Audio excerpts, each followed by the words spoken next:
Subir sir YouTube চ্যানেলে সকল ছাত্রছাত্রীকে শুভেচ্ছা। আজকে আমরা একটা অন্য ভাবনা নিয়ে আলোচনা করব। দীর্ঘদিন শিক্ষকতা পেশার সঙ্গে যুক্ত থাকার কারণে আমি উপলব্ধি করেছি বর্তমানকালে বেশিরভাগ ছাত্রছাত্রীদের মধ্যে পড়াশোনার প্রতি আগ্রহটা কমছে, কিন্তু আমরা এক কঠিন সময়ের মধ্যে দিয়ে যাচ্ছি। চাকরি বাকরি পাওয়ার জন্য কঠিন পরিশ্রম করে নিজেকে প্রস্তুত করতে না পারলে ভবিষ্যতে পড়াশোনা করার পর নিজের জীবন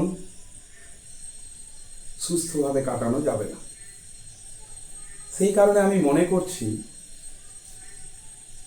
আজকের আলোচনাটা একটু গুরুত্বপূর্ণ। আমরা আলোচনা করব ড্রিমস নিয়ে। ড্রিমস বা স্বপ্ন। আমরা জানি স্বপ্ন দেখতে হলে গভীর ঘুমের প্রয়োজন হয়।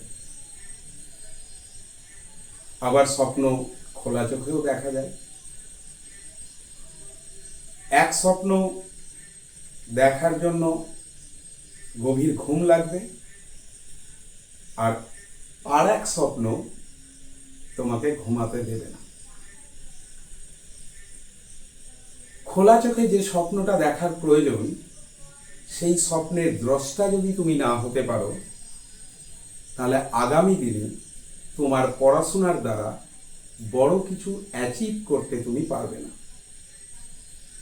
কারণ কঠিন কম্পিটিশনের মধ্যে লড়াই করে তোমাকে নিজেকে গড়ে তুলতে হবে।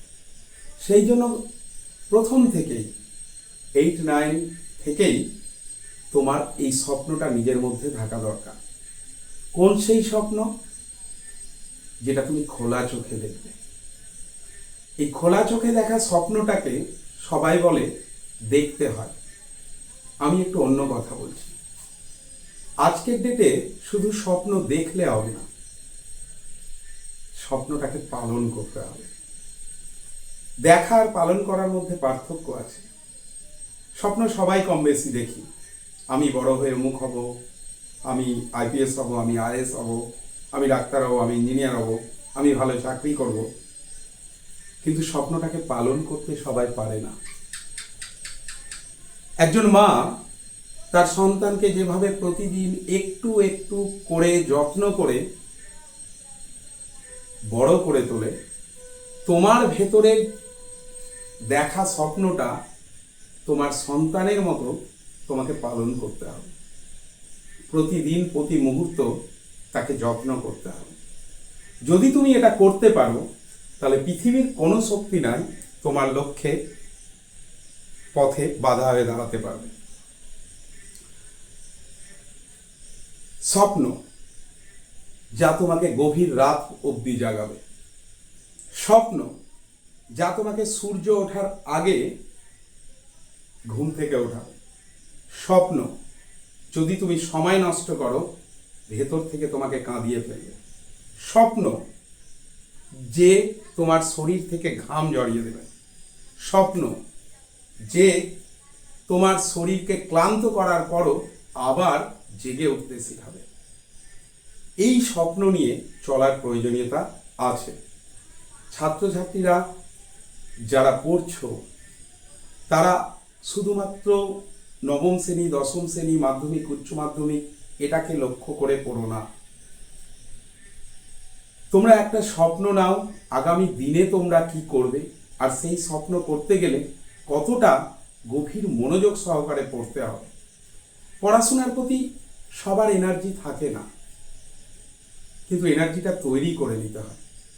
যদি তুমি স্বপ্নকে পালন করতে পারো, যদি তুমি স্বপ্নকে নিজের সন্তান ভাবতে পারো, তাহলে তুমি স্বপ্নের কোনো ক্ষতি করতে পারবে না। স্বপ্নকে এমনভাবে প্রতিদিন প্রতি মুহূর্ত পালন করবে যে এই পরিশ্রম তোমাকে একদিন তোমার লক্ষ্যের পথে পৌঁছে দেবে। পৃথিবীতে মানুষ দুই রকমের হয়। এক মানুষ ভিড়ের মধ্যে থেকে উঠে দাঁড়িয়ে আকাশ স্পর্শ করে, যার দিকে সবাই উঁচু হয়ে তাকায়, মাথা উঁচু করে তাকাতে হয়। আর এক মানুষ ভিড়ের মধ্যে হারিয়ে যায়।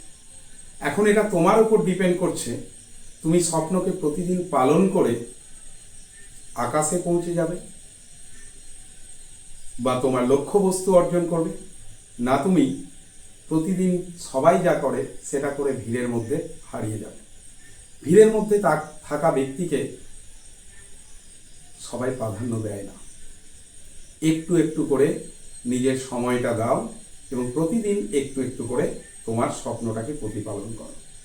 নিজের মধ্যে এমন একটা জেদ তৈরি করো যে কোনো মূল্যেই তুমি তোমার স্বপ্নের বিন্দুমাত্র ক্ষতি হতে দেবে না। যদি এইরকম স্বপ্ন দেখতে পারো, তাহলে আমি কথা দিচ্ছি তোমার লক্ষ্যবস্তু অর্জন করতে কেউ তোমাকে আটকে রাখতে পারবে না। এইটুকু অনুরোধ রইল ছাত্রছাত্রীদের প্রতি। তোমরা তোমাদের এডুকেশনটা নিজের পালিত সন্তানের মতো, স্বপ্নের মতো করে গড়ে তোলো। আর এটাই তোমাদের কাজ। আরও একটা কথা, অজুহাত দেখিও না। পড়া না করার মতো অজস্র অজুহাত তোমার কাছে আছে। বাড়িতে কারেন্ট ছিল না, শরীর খারাপ ছিল, বৃষ্টি পড়ছিল, বাড়িতে অনেক লোকজন এসেছিল, কারোর জন্মদিন আছে, কারোর পুজো আছে। তুমি যদি অজুহাত দাও, এই অজুহাত মাস্টারমশাই শুনে নেবে, কিন্তু তোমার জীবন শুনবে না। এই অজুহাতটাকে বাদ দিয়ে তুমি তোমার স্বপ্ন দেখো। যত কষ্ট হোক, যত অসুবিধা আসুক, স্বপ্নের তুমি ক্ষতি হতে দেবে না। এইটুকু কথা বলার ছিল। স্বপ্ন নিয়ে একটা কবিতার কয়েক লাইন আমারই লেখা। স্বপ্ন যদি দেখতে হয় খোলা চোখে দেখো, স্বপ্নের জন্য ভোরে ওঠো, স্বপ্নের জন্য জাগো। অজুহাত দূরে রাখো, স্বপ্নকে পালন করো। স্বপ্নের জন্য বাঁচো তুমি, স্বপ্নের জন্যই মরো। ধন্যবাদ।